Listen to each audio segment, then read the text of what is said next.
प्रिय मित्रों, राधे राधे, जय श्री कृष्णा। मित्रों, वास्तुशास्त्र के अनुसार अगर मुख्य द्वार, हमारे घर का जो मुख्य द्वार होता है या घर का प्रवेश द्वार यदि गलत दिशा में है, गलत स्थान में स्थित है, या फिर हमारे घर का मुख्य द्वार दोष युक्त स्थान पर होता है, तो वह घर में समृद्धि, संतान और स्वास्थ्य व कुल का नाश कर सकता है। प्रिय मित्रों, हमारे घर का मुख्य द्वार ही हमारे घर का मेन पॉइंट होता है और घर के मुख्य द्वार को हम सावधानी से हमें रखना चाहिए। इस वीडियो में मैं आपको नक्शे द्वारा बताऊंगा कि किस तरह का द्वार हमारे लिए, हमारे कुल नाशक होता है, हमारे वंशवृद्धि के लिए रुकावट उत्पन्न कर सकता है। तो आज का वीडियो बहुत महत्वपूर्ण होने वाला है। चलिए मैं आपको सारी चीज़ वास्तु मैप द्वारा ही समझाता हूँ। प्रिय मित्रों, वास्तुशास्त्र के अनुसार हमारे मकान दक्षिण पश्चिम दिशा में मुख्य द्वार हमें नहीं रखना चाहिए। जैसे यहाँ पर मैंने ये नक्शा दिया है, यहाँ पर मैंने एक मकान का नक्शा दिया है और प्रिय मित्रों, यहाँ पर मैंने दक्षिण दिशा दी है, यहाँ पर नैऋत्य कोण दिया है, यहाँ पर पश्चिम दिशा दी है और यहाँ पर आप देख सकते हो आग्नेय कोण है और यहाँ पर पूरब दिशा दी है। ये ईशान कोण यहाँ पर मैंने दिया है। इसके साथ ही यहाँ पर मैंने उत्तर दिशा दी है और यहाँ पर वायव्य कोण दिया है, वायव्य दिशा दी है।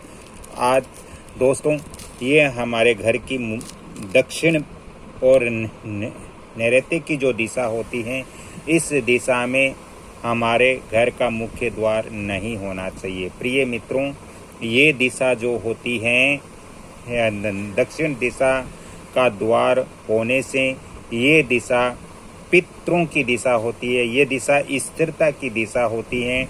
प्रिय मित्रों, यहाँ दरवाज़ा होने से परिवार पर ऋण बहुत ज़्यादा बढ़ जाता है, घर में झगड़े भी बहुत ज़्यादा हो जाता है। दोस्तों, ये अगर दक्षिण दिशा का द्वार होता है हमारे घर का, तो दुर्घटनाएं भी बढ़ सकती हैं वास्तुशास्त्र के अनुसार, और ऐसे मकान में जो सदस्य रहते हैं उनका स्वास्थ्य भी खराब हो सकता है। दोस्तों, अगर हमारा मकान दक्षिण पश्चिम दिशा के अंदर मुख्य द्वार होता है तो ये कुल का नाश करने वाला द्वार माना जाता है। प्रिय मित्रों, नैऋत्य कोण जो हमारे घर का होता है, दक्षिण और पश्चिम के बीच की जो दिशा हमारे घर की होती है नैऋत्य कोण से थोड़ा हटकर, यानी नैऋत्य कोण से ये बिल्कुल जो नैऋत्य कोण का सेंटर मैंने दिया है, इस नैऋत्य कोण के सेंटर से थोड़ा हटकर यदि दक्षिण की ओर हम देखें तो दोस्तों, यहाँ पर जब हम कंपास रखेंगे तो कंपास से यदि आपका मुख्य द्वार 210 डिग्री से 240 डिग्री के बीच यदि मुख्य द्वार आता है तो दोस्तों ये बिल्कुल भी अच्छा नहीं होता है। दोस्तों, इस तरह के द्वार यदि घर के होते हैं तो ये कुल विध्वंसक का द्वार माना जाता है। इस द्वार को कुल का नाशक द्वार कहा जाता है। प्रिय मित्रों, नैऋत्य कोण से थोड़ा हट करके दक्षिण की ओर जब हम कंपास रखते हैं तो यहाँ पर यदि 210 से 240 डिग्री के बीच यदि मुख्य द्वार आता है तो ये कुल का नाश करने वाला द्वार होता है। ऐसा द्वार धीरे धीरे संतानहीनता घर में लाता है और वंश की समाप्ति हो सकती है वास्तुशास्त्र के अनुसार। प्रिय मित्रों, ऐसा मुख्य द्वार, यानी यहाँ पर मुख्य द्वार में बना करके बता देता हूँ, यहाँ पर यदि मुख्य द्वार है घर का तो ये कुल नाशक मुख्य द्वार कहलाता है। ऐसा मुख्य द्वार घर के नैऋत्य कोण से थोड़ा हटकर दक्षिण की ओर जाता हुआ द्वार हो, जो हम कंपास रखकर यहाँ पर देख सके कि 210 से 240 के बीच में ये द्वार आ रहा है, तो ये कुल नाशक द्वार वास्तु अनुसार माना जाता है। प्रिय मित्रों, इससे इस घर में मानसिक रोग का कारण भी ऐसा द्वार बनता है, ऐसा मेन गेट बनता है, मुख्य द्वार बनता है। तो प्रिय मित्रों, ऐसा द्वार घर के अंदर वास्तु अनुसार नहीं होना चाहिए। दोस्तों, हमारे घर की जो दक्षिण दिशा होती है, साउथ वाली फेसिंग होती है, ये यम की दिशा भी कहलाती है, यानी ये मृत्यु की दिशा भी कहलाती है, मानी जाती है वास्तु के अंदर। अगर मुख्य द्वार विशेषकर आपके यहाँ कंपास रखने से यदि 180 डिग्री पर मुख्य द्वार आता है या घर का प्रवेश द्वार आता है, तो दोस्तों ये यम की उग्र स्थिति होती है, ये यम की खतरनाक स्थिति होती है। यहाँ पर द्वार 180 डिग्री पर यदि द्वार आ रहा है तो ये घर में या कुल में उत्तराधिकारी को समाप्त होने की संभावनाएं ज़्यादा बढ़ जाती हैं वास्तु शास्त्र के अनुसार। प्रिय मित्रों,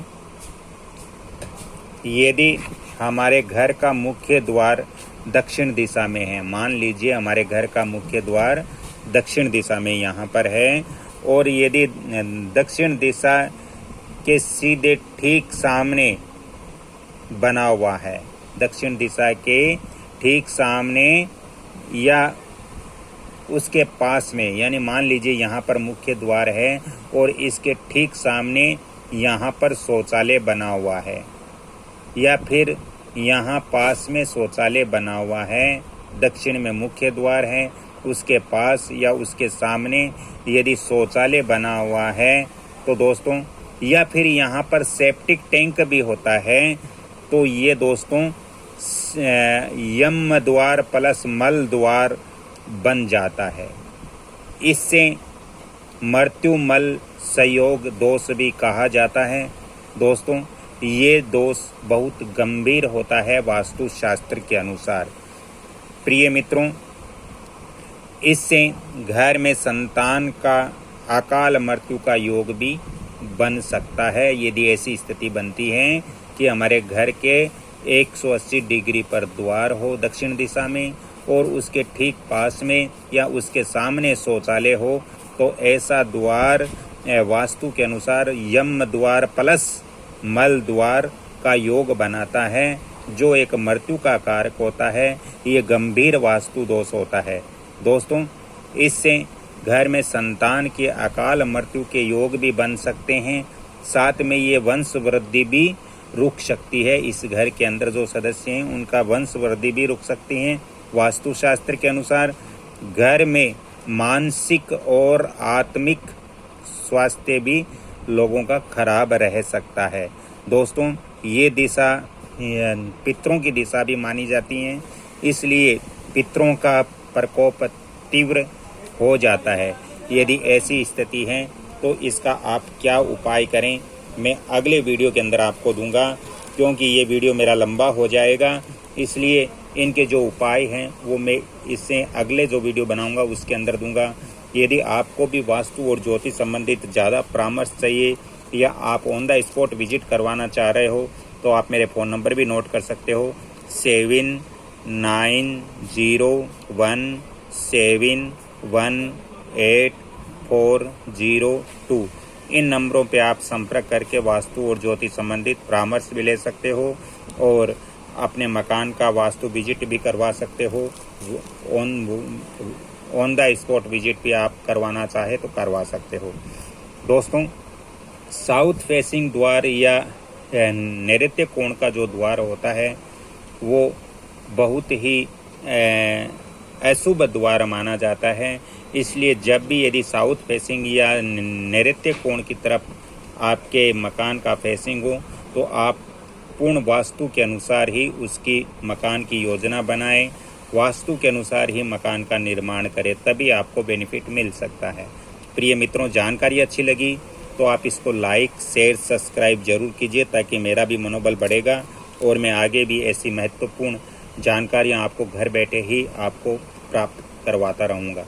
तो जय श्री कृष्ण, धन्यवाद। अगली कड़ी में फिर मिलता हूँ, तब तक के लिए क्षमा चाहता हूँ। राधे राधे।